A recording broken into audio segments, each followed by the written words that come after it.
In this lecture, we will derive a advection equation, and we also cover these topics: what is flux, and from which device we can measure velocity, and at the end we reach at the derivation of advection equation.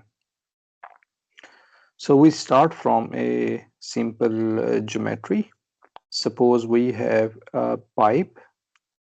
Usually, a pipe is a three-dimensional object, but for simplicity, to do some calculation, we assume that this is one-dimensional object, which is a pipe in one dimension. And we also assume that Q is the density of the fluid, density of the fluid. The definition of density is usually we call density mass per volume. How much mass is there in a volume? Since we are working in one dimensional object, we need to modify the definition of density, and that definition becomes mass per unit length. How much mass is changing in 1 unit length? So the unit we will use, I mean dimension or unit, the unit is, for mass we have gram, and for length we have meter m. So we have decided what is Q, what is the density of the fluid in this pipe, something like that. This is the pipe. Okay. Now what else we have to define? Since this is a fluid which is moving in a pipe and the fluid has a velocity, this fluid has a velocity v. We will call we call it velocity u, which is a function of x and t. Since this is one dimensional problem and velocity depends on x, and it also depends on time t. We also assume that this velocity v is known. Now the question is how we measure this velocity. There is one device which is called PIV. PIV, particle image velocimetry. From this device, we can measure the velocity of the fluid. So it is not very difficult to find the velocity of the fluid. But our concern is to find the density. So what we want to do, suppose there is a tracer, some kind of tracer. The tracer is a small particle which has a mass and which is moving in the with the fluid, which is moving with the fluid like this. Okay, I hope it is visible to you. This is the tracer. So this tracer, we want to follow this tracer in the in this pipe, which is one dimensional. So we can measure the velocity of the fluid, and we can also have Q, which is density of this tracer. So if you want to see how much mass of this tracer is in the interior, inside inside of the pipe, so what we do, we integrate we integrate Q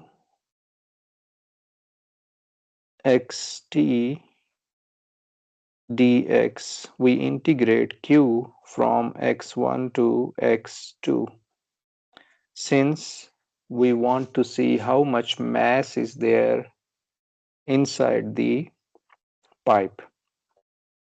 If you want to see the unit of this whole quantity, you can see that Q is a density, which is gram per meter.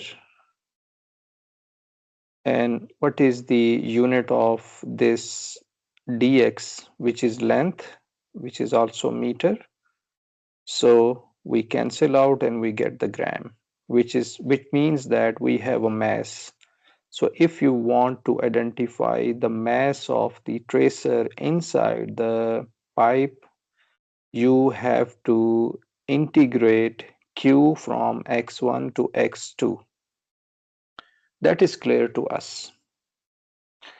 Now we can see that the mass inside the pipe is changing when the tracer are entering through the left boundary, or from x at x1.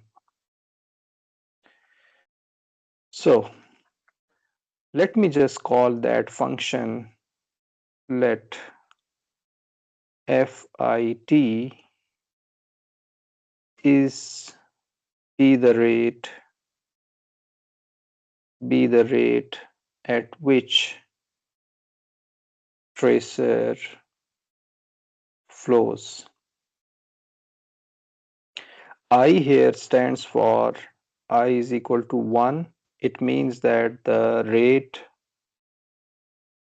at x1, this tracer rate at x1, and I for 2 means that the rate of a tracer at x2, since this tracer is entering from x1 and exit from x2 and entering from x1, so the mass is changing.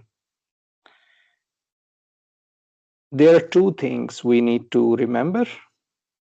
Fit will be greater than 0, then it means that the mass is, sorry, the flow is towards right. If fit, I means 1 and 2, if it is less than 0, then the flow is towards left. Okay. Now, in calculus, when there is a change of anything, we can measure it by the derivative. As we already saw that x1 to x2 q dx give us the mass, and if I want to measure the rate of change of this quantity, then it will be a function of t. Since q is a function of x and t, and this is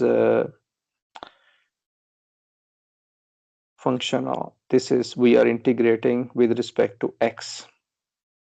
When we integrate this function, we get an answer in terms of t, and we take a derivative of that. This mass of the tracer inside of the pipe is changing due to the flux of the tracer entering into the pipe, and it is changing by exit of this tracer from x2. So it means that we can write the net rate f1t minus f2t. Here 1 and 2 stands for x1 and x2. Why f is a function of t? The reason is f is a function of t because when we say f1, it means that f has a value at x1 for some time t. That's why we call it f1t. Okay, this is for entrance, this is for exit, and this minus says that the net change. So we established one equation which tells us that the rate of change of mass is only due to the fluxes. Flux means something that enters from the boundary.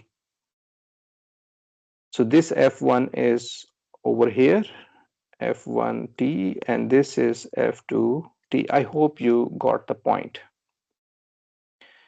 Now remember that maybe you can see some example. For example, we have F1t, the entrance 5 gram per second. Since this is a flux, rate of change of mass, and we have from exit, for example, we have 3 gram per second. What is the rate of change of mass inside the volume, inside the pipe? X1, X2, Qxt, that will be equal to 5 minus 3, 2 gram per second. It means that the mass is changing with 2 gram per second. In every 1 second, there is 2 gram of mass increasing. Okay, now what we do, we define a flux. Since the quantity at this tracer is small particle which has a mass, this mass is changing due to the density, which is q, and this mass is changing due to the velocity. Faster the fluid is, more mass will enter into the volume. Heavier the fluid is, there is a more mass. So the flux means the quantity that enters from the boundary. Flux will be equal to, it should be a function of q x t, which will be equal to velocity u, since, as I explained, the quantity will change with the velocity of the fluid, and it will also change with density. The mass will change with density. And as I already mentioned, that u can be measured, or it is known. We assume that this is known, and we can find the value by the device known as PIV, by the method known as PIV. If this is known, we keep this value as a constant u bar. So flux will be equal to u bar q x t. Now we have to introduce some function f, and we call this function, since this is a function, it should depend on some some variable. On the right hand side, we have u bar, which is just a constant. The quantity that is changing is only q. So f should be a function of q u bar q x t, or we simply call it q. Since this q depends on x and t, then we cannot say that q x and t. This x and t can come, this x and t can only come through this velocity u x t. Okay, so this is a function of q, and q is a function of x and t. Now what we do? The flux has been identified. I should write like this. So what we do? We put this value above over here. Here, this was a flux, which we call it F1 and F2. d by dt x1 x2 qxt, which is rate of change of mass inside the pipe, and the flux, the flux is, I repeat again, F1t minus F2t. This was a net flux. This was just a quantity that we defined earlier, and the flux is q at x1t minus flux is q x2t. And if I use the backward process of integration, it means that I can write minus f q xt x1 to x2. For example, if you put upper limit over here, f q x2t plus f q x1t. In this way, when we put minus before this flux function and write x1 to x2, then we can write it like this. So it is possible. Then we have another thing, that is, this can be achieved when I write the answer x1 to x2, which is definite integral partial by partial x f q x t. When we integrate this function, we get this answer. So we are actually applying reverse process. For example, in calculus, we know that if partial by partial x and this integration is cancelled out, we get function f, and we apply upper limit and lower limit. Okay. So I want to remove this one, this, so on. This was temporary. Okay. So on the left hand side, we had d by dt x1 to x2 qxt dx. Both the integration has same limit. We can combine these two integrals, and we get x1 to x2 d by dt qxt dx plus x1 to x2 partial by partial x f qxt dx. You must be wondering why there is a partial derivative, since f is a function of q, but ultimately q is a function of x and t. So we need to differentiate this function with respect to x, which is a partial derivative. And on the same way, when we take this derivative inside of this integration, x1, x2, since q is a function of x and t, and we know that if the independent variable, if there are two or more independent variables, then we have to use the partial derivative. So we use partial derivative over here, and we also combine these two integration dx is equal to 0. And calculus tells us that if the integration is 0, it means that the integrand is actually 0 plus partial by partial x f is equal to 0. And this is the advection equation. Remember that it is an advection equation if f, which is a flux, that will be equal to, in our assumption, u bar q. Then this will be called an advection equation.